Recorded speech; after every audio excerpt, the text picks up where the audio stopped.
Hey everybody, it is Friday, so it is time for a Fun Fact Friday video. I want to start off with talking about something called the hands of prayer. It's a technique you can use using your fingers as memory tricks to help you pray for a wider variety of people. Your pinky finger. It's the smallest and weakest finger. So pray for the sick, the weak, the homeless, the hurt, etc. Your ring finger. That will be this one. This finger is a symbol of commitment and family. Pray for those closest to you. Your spouse, your mom, your dad, your siblings, kids, etc. Your middle finger. It stands up tall. Pray for those in positions of leadership. Our president, our government leaders, anybody leading this country. Pray for them. Pointer finger points the way. Pray for those who are an example of Christian life. That would be your preacher, your youth leader, your Sunday school teacher, people like that. And then your thumb, it's closest to you. Pray for yourself. You pray for your concerns, your plans, your fears, your hopes, your dreams. You talk to God. Pray for that. And I also want you to remember the word push. And it's something I always go to. You pray until something happens. Push. In 1 Thessalonians 5:17, it says to pray without ceasing. The word ceasing means ending something. So God is telling us to keep praying and don't stop, but don't forget to also thank God for things He has done and things He is going to do also. Praying is so easy. You can talk to God like He's your friend, you know what? Because He is. And did you know that there were 3 different people in the Bible named Ananias? See, I just thought there was one. And when I was looking up, there's 3 of them. Okay. One Ananias was a member of the church in Jerusalem in the days when the believers had all things in common along with his wife, Sapphira. He sold a piece of property, secretly kept some of the money, and misreported the sale price when he gave the rest of the money to the church. When Peter confronted him, Ananias fell down and died. You can find this in Acts chapter 4, 32 through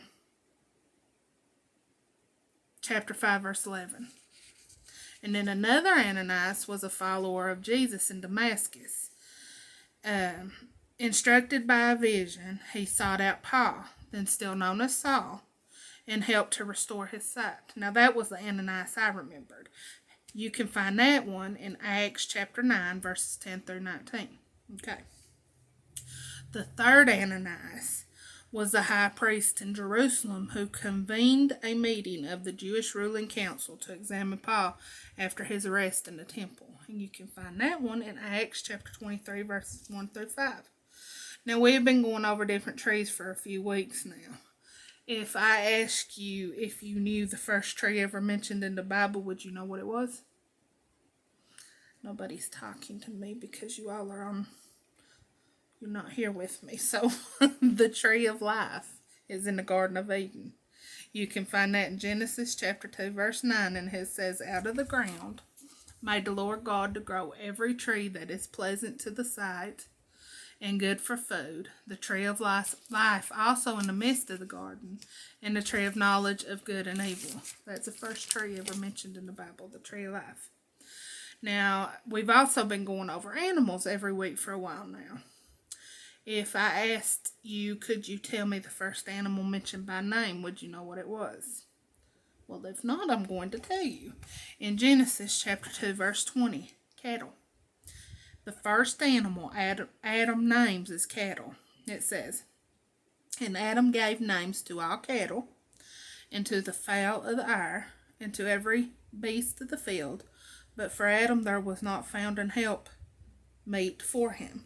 Which leads us to Eve, the first woman ever mentioned, because we've been going over women every week in the Bible.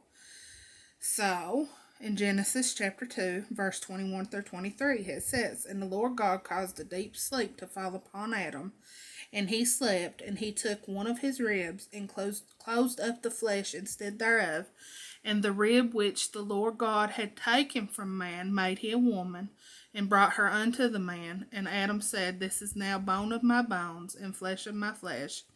She shall be called woman because she was taken out of man. Now, our other women for this week.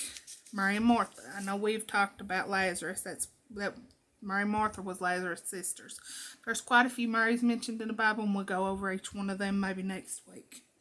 Now, remember our lesson where Jesus raised Lazarus from the dead, and we talked about how Mary and Martha and Lazarus were Jesus' friends. Now, you can find that whole story in John chapter 11.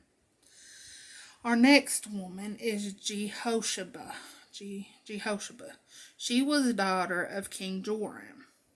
She is known for saving her nephew while he was an infant. Her nephew was the Prince Joash, who was to be massacred by Athaliah. Jehoshaphat hid Joash for 6 years, and at 7 he became king over Judah. Being the youngest mentioned in the Bible, he was king for 40 years. And you can find that in 2 Kings chapters 11 and 12. So he became a king at 7. I know it wasn't a whole lot of fun facts for this week, but they were good fun facts nonetheless. I hope you all enjoyed them. And I really enjoyed bringing them to you. I really enjoyed talking to you about the hands of prayer. It's helped me remember to pray for certain people and certain things. It's so easy to remember certain people, but it's also so easy to forget certain people. And right now, this country needs a lot of prayer. I will see you all Tuesday with our Tuesday lesson. You all have a good, fun, safe weekend. I love each and every one of you. Bye.